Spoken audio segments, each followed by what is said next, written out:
거룩한 입맞춤이 나오는데요. 이 입맞춤은 이마나 뺨에 입을 맞춤으로써 인사를 나누는 것은 당시에 있었던 일반적인 인사법이라고 하는데요. 초대교회에서도 정행해진 아름다운 인사와 친교의 형식이기도 했다고 고린도전서 16장 20절, 고린도후서 13장 12절에는 기록하고 있는데, 지금도 중동 국가나 이스라엘 등지에서는 똑같은 인사법을 찾아볼 수 있습니다.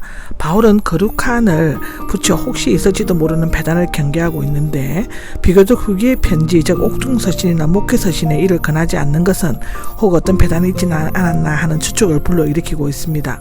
여기 모든 교회는 그리스도 안에 있는 또는 그리스도에 속한 모든 교회를 의미하는데, 이것은 교회의 속성과 본질을 나타내며 바울은 지금 그리스도에게 속한 전 교회를 대표하여 로마의 그리스도인들에게 문안의 인사를 보내고 있다고 하는 것입니다. 17절에서 20절까지는 사랑의 정이 넘치는 안부 인사를 전하던 바울이 갑자기 태도를 바꾸어 거짓 교사를 주의하라는 엄히 경고하고 있습니다. 그것은 로마서를 쓴 곳인 고린도 교회가 거짓 선생들로 말미암아 분별이 잦았기 때문이라고 하는데, 이제 그들은 꼭 로마 교회에서 영향을 미쳐 분열을 조장하고 순진한 그리스도인들을 시험에 빠지게 할 것이라고 합니다. 여기 권합니다가 나오죠. 곁에서와 부르다의 합동 동사입니다.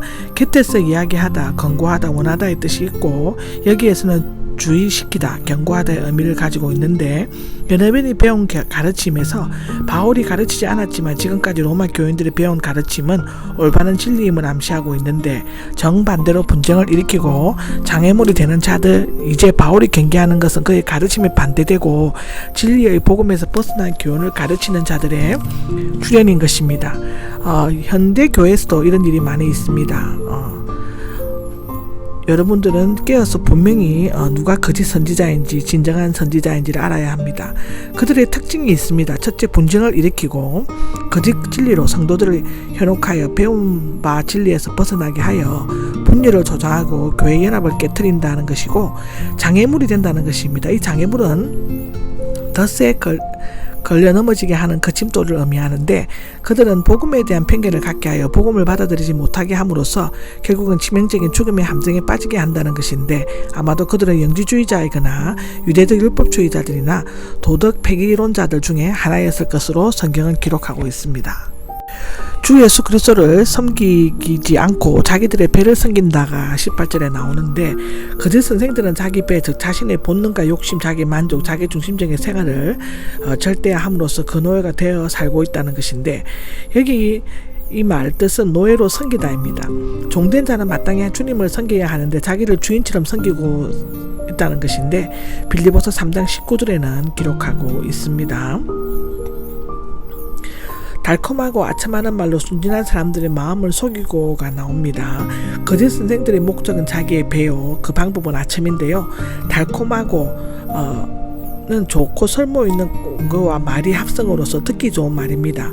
멋있고 그럴듯한 말인데 아름답고 설모 있는 말 등의 의미를 하는데, 여기 아첨하는 말은 좋은 가 말의 합성으로 축복, 칭찬, 아름다운 말을 의미하고, 여기에서는 듣기 좋은 말인데 축복이 넘치는 칭찬의 말, 훌륭하고 매혹적인 말을 의미하기도 하는데, 원래 두 단어는 매우 아름다운 단어이지만 서는 사람에 따라 각기 의미가 달콤한 말, 아첨하는 말로 달라진다고 하는데요. 같은 물이라도 소가 마시면 우유, 독사가 마시면 독이 되는 것과 같습니다. 말을 많이 하고 미사여구를 많이 쓰는 사람일수록 진실이 없고 거짓 선생일 가능성이 많다고 하는데, 여기 순진한이 나오는데요. 죄 없고 심치 않는 사람일수록 거짓말에 속아 넘어가기가 쉽다고 합니다. 그들은 비둘기처럼 순진하기만 하지만 뱀 같은 지혜가 없기 때문이라고 마태복음 10장 16절에는 기록하고 있습니다. 여러분들이 순종한다는 소식이가 이렇게 적혀 있는데, 바울은 엄중히 경고를 하고 난 뒤 그들이 받은 구원의 진리에 순종하는 것에 대해서 기뻐하고 있습니다. 순종은 아름다운 미덕이지만 속기 쉽고 위험하기도 하다고 하는데요. 거짓 선생들이 지혜롭기를 원하는데 매우 신실한 사람들을 목표로 삼아 미끼를 던지는데, 의심할 줄 모르는 순진한 사람들은 어리석은 물고기처럼 생각 없이 미끼를 덥석 문다고 합니다. 그 때문에 바울은 그들을 조심하고 그들에게서 떠나가라고 권면하고 있는 것인데, 선한 것에는 지혜롭고 악한 것에는 순진하기를이라는 글이 나오는데, 순종하는 로마 교인들에 대한 소원과 권면입니다. 예수님의 말씀을 생각하게 하는데 마태복음 10장 16절에는 그렇습니다. 선한 것에는 뱀같이 지혜롭고 악한 것에는 비둘기같이 순진하라는 것인데, 여기에서 순진하고는 순결하라는 것으로 번역되는 말과 같다고 하는데요. 혼합되지 않는 단순한 의미가 있고, 물을 타지 않는 포도주나 어떤 방법으로든지 약해지지 않는 금속에 쓰이는 말인데, 말하자면 선한 것은 지혜 있게 탐구하고 그 깊은 곳에 이르고, 악한 것은 순진하고 단순하게 순결하여 다른 것과 섞지 말라는 것인데요. 악과 타협하는 것은 악의 시작이 되고 결국에는 세상의 도를 따르게 된다는 것입니다. 악에는 어린아이와 바보가 되고 지혜에는 장성한 사람과 천재가 되어야 한다고 고린도전서 14장 20절에는 기록하고 있습니다. 평화에 하실 것입니다 라고 하는데요. 경고와 충고를 마무리 지으면서 바울은 두려움 없이 사탄과 싸울 것을 권면하고, 그리스도 안에 있는 사람의 역사에 대해서 확신하면서 용기를 북돋아주고 있다. 평화의 하나님인데 여기 평화를 주시는 하나님이라는 뜻이며, 거짓 선생의 업무와 분쟁을 종식시키고 그 근세와 능력으로 교회의 진정한 평화와 질서를 회복시켜 주실 분은 평화의 창시자이신 하나님뿐이시다 이다. 로마서 5장 13절과 고린도전서 14장 33절에 기록되어져 있다. 머지않아 사탄과 짓밟히게 하실 것입니다가 나오는데, 이것은 여자의 후손 곧 그리스도께서 뱀의 머리를 상하게 하실 것이라는 것이다. 창세기 3장 15절에 나온다. 그 말씀의 비유로 인용한 것이다는 것입니다. 짓밟히게 하실 것이라는 것은 눌러 어스러지다, 세게 짓밟다의 뜻이고, 평화의 하나님께서 거짓 선생들을 통해 성도들을 고소하고 교회의 분쟁을 일으키게 하는 사탄에 대해 궁극적인 승리를 거두게 되리라는 축복된 약속이다. 종말에 믿는 신자는 하나님과 사람의 요인을 통해서 이루어지는 것이다. 즉 하나님께서는 사탄을 이길 수 있는 충분한 힘을 내어주시지만 승리는 그 힘을 받아들여 사용하는 사람을 통해서 이루어지는 것이다. 은혜가 여러분과 함께 있기를 빕니다 라고 기록되어 있는데, 로마 교회를 어지럽히는 사탄의 근세가 깨뜨려질 때의 광경을 미리 내다보면서 이런 축복의 말을 했을 것이다 라는 것이다. 21에서 23절까지는 로마교회 성도들에게 문화인사를 하다가 잠시 거짓 선생에 대한 경고를 했던 바울은 다시 되돌아와서 고린도에서 복음을 위해 함께 동력한 사람들의 안부를 전하고 있는 것이다. 21절을 보면 나는 동력자 디모데라고 하는데, 동력자는 함께 일하는 자라는 뜻이며 바울의 겸손이 돋보이는 명칭이다. 그는 디모데와 함께 전도 여행을 했고 복음 선교를 위해 수고하였는데, 다른 편지들에게서와 같이 공동 발신에 넣지 않는 것은 디모데를 로마 성도들을 위해 놓는 것을 피함과 동시에 사도로서 책임지고 로마를 쓴다는 것을 나타내어 보여주기 위함이었던 것이다. 디모데에 대해서는 사도행전 16장 1절에 설명을 드렸는데, 여기 루기오가 나오는데요. 로마식 이름이고 바울의 친척이었다. 구레네 사람의 루기오와 같은 인물인지 분명치는 않지만, 여기 야손은 헬라식 이름으로 제2차 전도대행 때 바울의 일행을 대접하고 복도들에게 습격을 당했던 야손과 같은 인물일 것인데, 이것은 사도행전 17장 5절에서 9절에 나온다. 소시바드가 나오는데 베레아 사람의 브로의 아들 소바드와 같은 인물일 것으로 사도행전 20장 4절에는 기록하고 있는 것이다. 드리오가 나오는데 셋째를 의미하는 로마식 이름이고, 고린도에서 바울과 함께 있으면서 바울의 편지를 대필하였다. 바울은 보통 서신의 끝부분을 제외하고는 남에게 대필을 시켰는데, 그것은 고린도전서 16장 21절, 갈라디아서 6장 11절 등을 보면 그렇다. 대필자의 이름이 기록된 것은 처음이자 마지막인데 해방된 노예의 한 사람이라는 설도 있지만 그에 대해 더 이상 언급되지는 않고 있다. 가이오가 나오는데 마게도니아의 가이오거나 더베 사람 가이오, 요한 3세에 있는 가이오도 아닌 것 같은데, 대부분 학자들은 디도 유스도와 같은 인물일 것으로 추정하며 고린도에서 세례를 받은 인물일 것이다 라고 한다.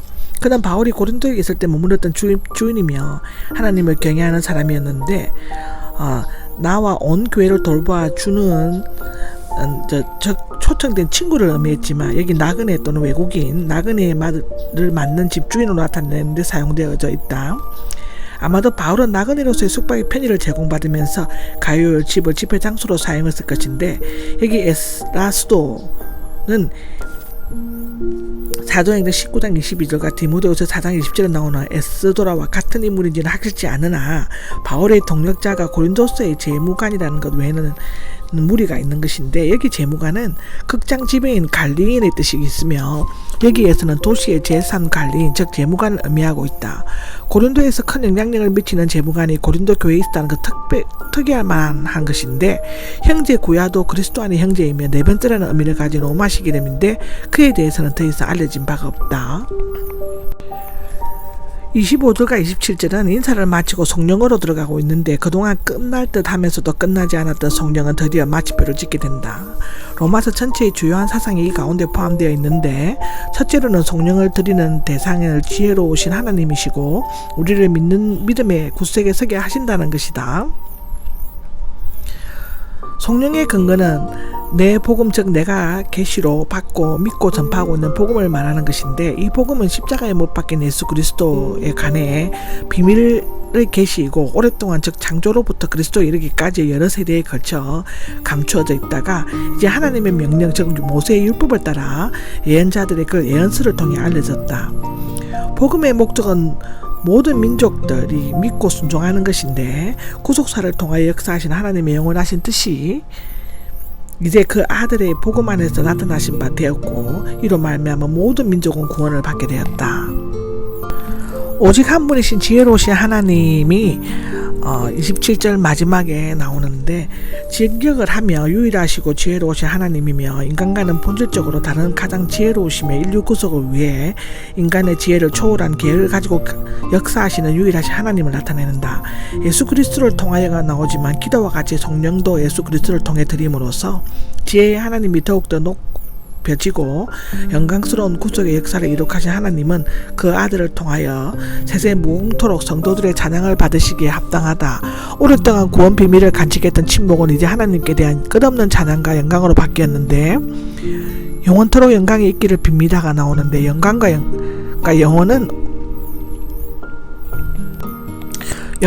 영혼은 오직 하나님께만 있고 또 있을 수 있는 공간과 시간이다. 복음의 최대 과제와 인간의 궁극적인 목적은 지혜로우신 하나님께 영원토록 영광을 돌리는 일이라 라고 시편 22장 23절에는 기록되어져 있다. 아멘. 이것으로서 로마서가 끝이 납니다.